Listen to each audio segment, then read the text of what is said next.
Bienvenue dans Il était une fois petit cœur, un monde où les histoires prennent vie, où les contes se réveillent, où l'histoire se raconte à hauteur de peluche. Moi, c'est Petit Cœur. Je suis une ours en peluche, curieuse, têtue, juste un peu. Et je rêve de devenir présidente de la République.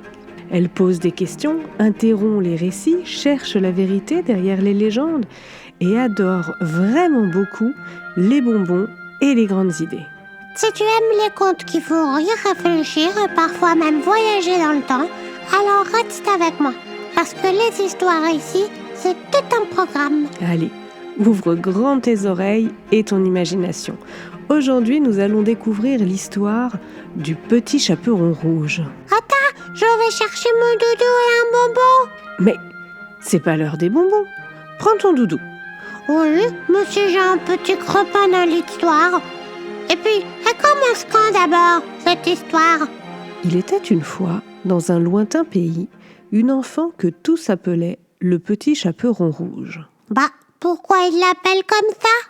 Parce qu'elle portait tout le temps un joli chaperon rouge que sa grand-mère lui avait offert. C'est quoi, un chaperon? Dans notre histoire, il s'agit d'un habit, une sorte de petite cape à capuche qui tombe sur les épaules.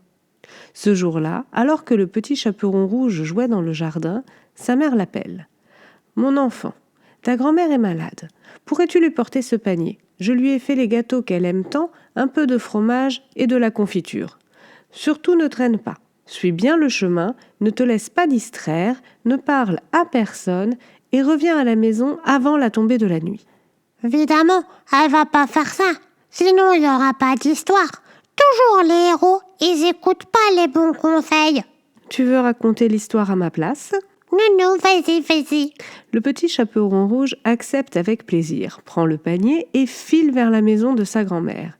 Elle entre dans la forêt et reste bien sur le sentier. Ah, c'est bien, elle a écouté sa maman. Oui, des fois, ça arrive.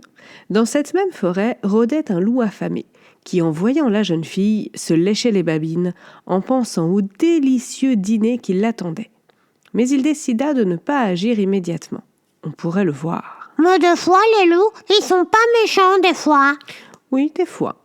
Dis-moi, petit cœur, tu veux bien jouer le rôle du petit chaperon rouge ? Oui, c'est moi le petit chaperon rouge. Donc, sur le chemin, elle est abordée par le loup. Et où vas-tu si gaiement, mon enfant ?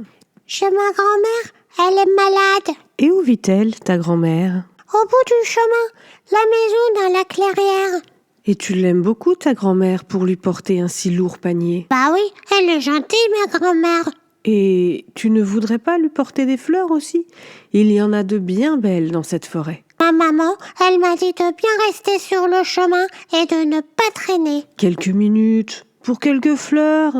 Le sourire de ta grand-mère, ça vaut le coup, non ? C'est vrai, elle aime les fleurs, ma grand-mère. Elle ne saura pas que je suis en retard. Alors tu vas aller chercher des fleurs ? Prends-en des belles, hein, et cherche bien. Oui, merci. Ma grand-mère, elle va vite aller mieux. Le petit chaperon rouge et le loup se séparent. La petite fille va vers la forêt à la recherche de belles fleurs. Le loup, lui, se précipite au bout du chemin, vers la maison dans la clairière. Oh non, je sens venir la catastrophe. Et tu as raison, le loup frappe à la porte et se fait passer pour le petit chaperon rouge. La grand-mère lui répond « Tire la chevillette et la bobinette cherra !» Le loup obéit, entre dans la maison. Aussitôt arrivé, il avale la grand-mère, puis il enfile une chemise de nuit, un bonnet et se couche dans le lit de la grand-mère en attendant que la jeune fille arrive. Et elle fait quoi, le petit chaperon rouge? Elle finit de ramasser des fleurs et arrive devant la maison de sa grand-mère. Elle frappe à la porte et le loup, déguisé en grand-mère, lui répond « Tire la chevillette et la bobinette cherra !» Oh non, elle va pas se méfier. Oh, elle va littéralement entrer dans l'antre du loup. Je ne te le fais pas dire. L'enfant rentre dans la maison, pose le panier sur la table et se dirige vers la chambre de la grand-mère. Heureuse et souriante. « Je vais avoir un nouveau besoin de toi, petit ours. » Oui, c'est encore mal le petit chaperon rouge. Grand-mère, tu as vraiment l'air malade. Tu as une drôle de tête. Oh, comme tu as de grandes jambes. C'est pour mieux courir, mon enfant. Oh, comme tu as de grands bras. C'est pour mieux t'embrasser, mon enfant. Comme tu as de grands yeux. C'est pour mieux te voir, mon enfant. Comme tu as de grandes oreilles. C'est pour mieux t'entendre, mon enfant. Comme tu as de grandes dents. C'est pour mieux te manger, mon enfant. Et à ces mots, le loup se rua sur l'enfant, qui tenta de s'enfuir, cria, hurla, mais fut avalé. Oh mais non, j'ai été mangé.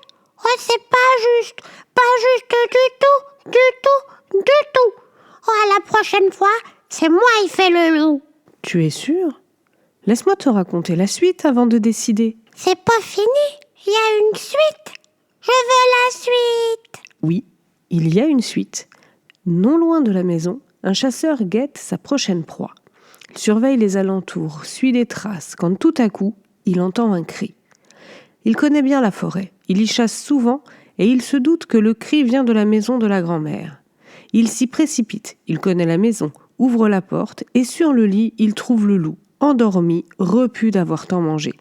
Ni une ni deux, le chasseur ouvre le ventre du loup et sort le petit chaperon rouge et sa grand-mère. Ah, j'ai pas été gardée longtemps dans le ventre finalement. Oh, je garde la place du chaperon. Je partage ton avis, d'autant que le petit chaperon rouge est une fille très maligne. Sortie du ventre du loup, avec l'aide du chasseur, elle part en quête de pierres, beaucoup de pierres, pour remplir le ventre du loup, afin qu'il ne se rende pas compte que la jeune fille et sa grand-mère ont été libérées. Et le loup, il se rend compte de rien? Et il se passe quoi après? Le loup se réveille, il a mal au ventre, mais surtout, il a soif. Il sort donc péniblement du lit, rentre dans la forêt à la recherche d'une source d'eau. Il trouve une rivière, se penche pour boire et bascule dans l'eau à cause du poids des pierres. Bien fait. Non mais, on ne mange pas les gens. Ça se fait pas. C'est tout. C'est interdit. Point. Manger les gens. N'importe quoi comme idée. Et voilà les amis, l'histoire d'aujourd'hui est finie. C'était Il était une fois petit cœur et nous comptons sur vous la semaine prochaine. Et n'oubliez pas le clap, commente, like, abonne-toi et partage. À bientôt!